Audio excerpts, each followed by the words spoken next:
¿Qué son los hotspots? Un hotspot o un punto caliente es un lugar en donde ocurren delitos con más frecuencia o es más fácil que alguien sea víctima. Las estrategias centradas en vigilar estos puntos se basan en análisis técnicos y detallados, así como un enfoque más preciso, lo cual es una herramienta más útil para prevenir el delito. El Consejo Nacional de Investigación y Anthony Braga confirman que centrar refuerzos policiales y de seguridad en estos puntos críticos reduce altamente los delitos como drogas y violencia.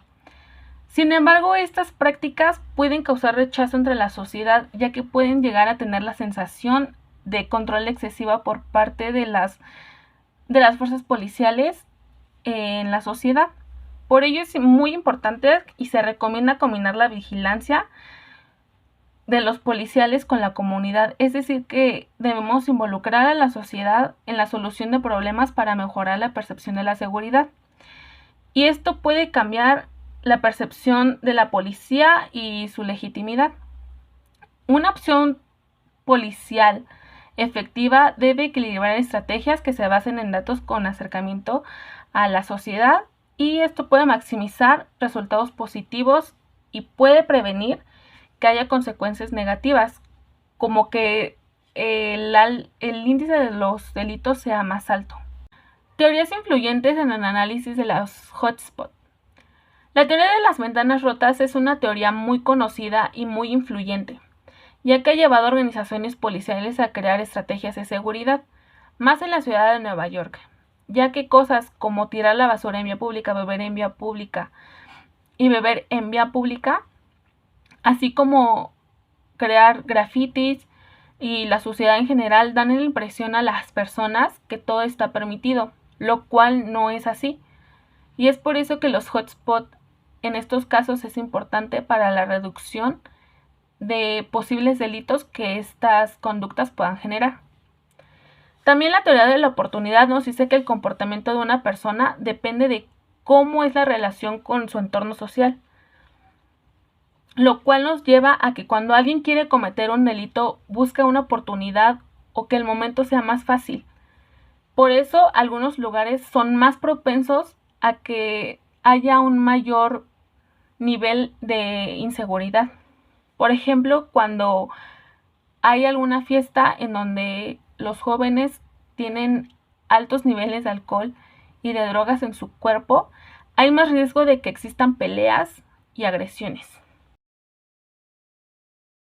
Las variables para estudiar los hotspots suelen ser las especificaciones de los mismos, como por ejemplo el lugar del hecho delictivo, que es la descripción de la zona geográfica del objeto de estudio, la fecha del delito, que es el análisis de los delitos que se producen en el espacio temporal, la hora del hecho delictivo, que es el análisis de los delitos referentes a la franja horaria, ya se suceden en la mañana, en la tarde o en la noche.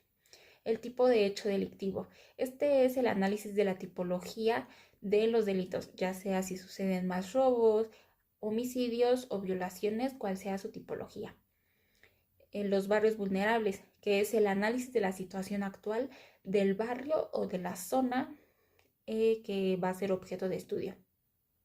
Las zonas conflictivas, que es básicamente el análisis de las zonas que ya han sido catalogadas o son catalogadas por la gente que habita esas zonas como puntos calientes, zonas que se encuentran mayormente en riesgo, que la gente no suele visitar en horarios no habituales, como por ejemplo cuando está oscuro, que sería en las madrugadas, en las noches, después de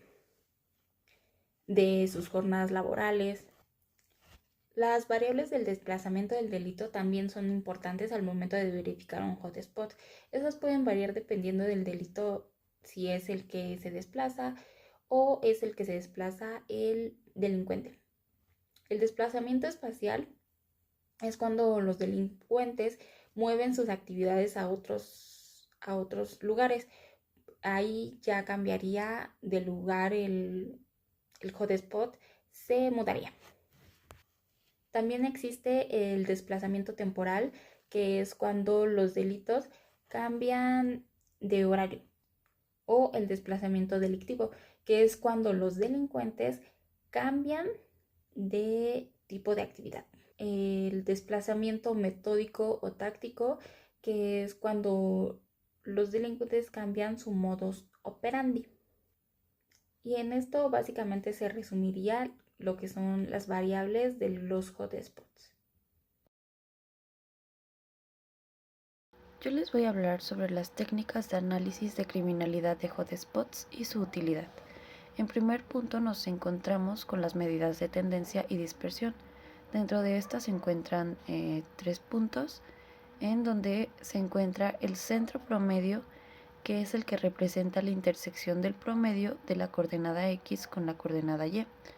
En este es la forma más simple de estadística, ya que se utilizaba desde antes de la invención de los sistemas de información geográfica.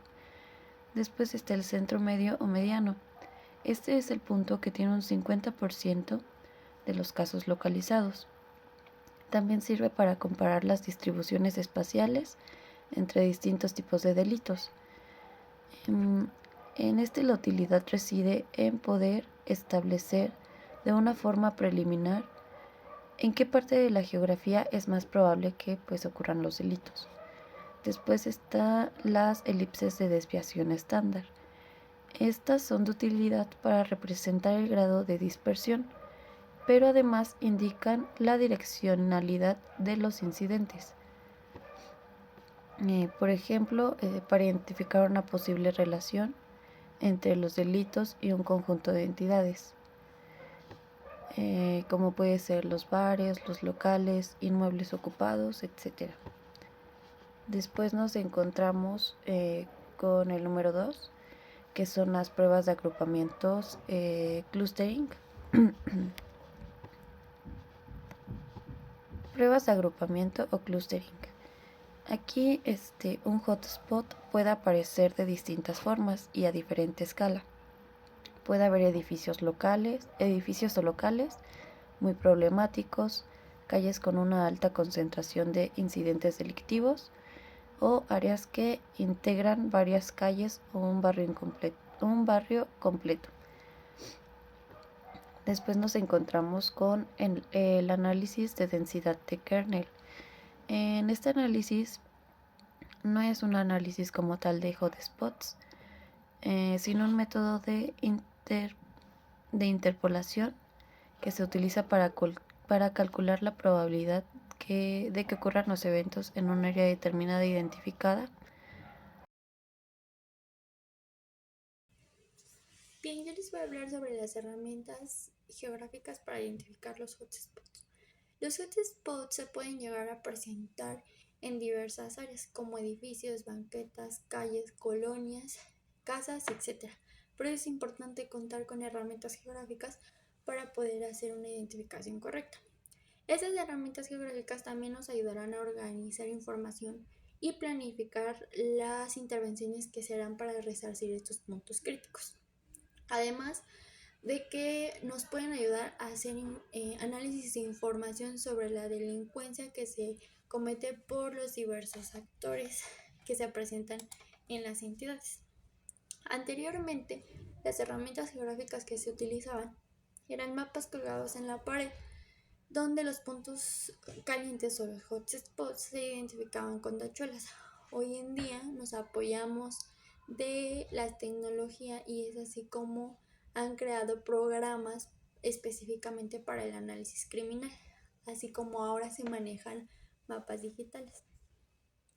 Para hacer los análisis delictivos se recurre al sistema de información geográfica. En ella encontramos los diversos mapas geográficos en ella podemos encontrar esta información y además combinarla con datos policiales sobre los delitos o desórdenes públicos o cualquier otro tipo de incidencia. Además también nos ayudan a encontrar las entidades que tienen relevancia en análisis criminal. Algunos de los mapas que nos ayudan a hacer análisis criminal son los mapas de puntos, mapa de buffer o zona de influencia, mapas graduados, mapas de gráficos, mapas de densidad, mapas de segmentación de calles o mapas de interactivos. Uno de los principales que nos ayudaría a hacer en el análisis criminal es el mapa de buffer o de influencia. Este tipo de mapas nos indica la concentración de incidencia que se encuentra alrededor de una localidad. En un análisis criminal nos mostrará la concentración de actos delictivos que se encuentran en una localidad y la distancia que hay entre ellos. Por ejemplo, ver el número de incidentes que se producen cerca de una localidad de otra localidad y así hacer un correcto análisis criminal de en dónde se cometen más delitos entre localidades. Yo voy a hablar sobre los usos importantes. Como punto número 1, este puede servir como prevención al crimen, principalmente porque al conocer los lugares con altas tasas, altos indicios de criminalidad, se puede especificarse dentro de esta misma área. Como punto número 2, también se puede optimizar los recursos. ¿Qué quiere decir esto? Al conocer justamente estos lugares en donde hay más índices de delictividad, se pueden aprovechar mejor los recursos policiales y pues obviamente poder centrifugarlos como en estas áreas específicas y aparte que el tiempo de respuesta sea muy pequeño.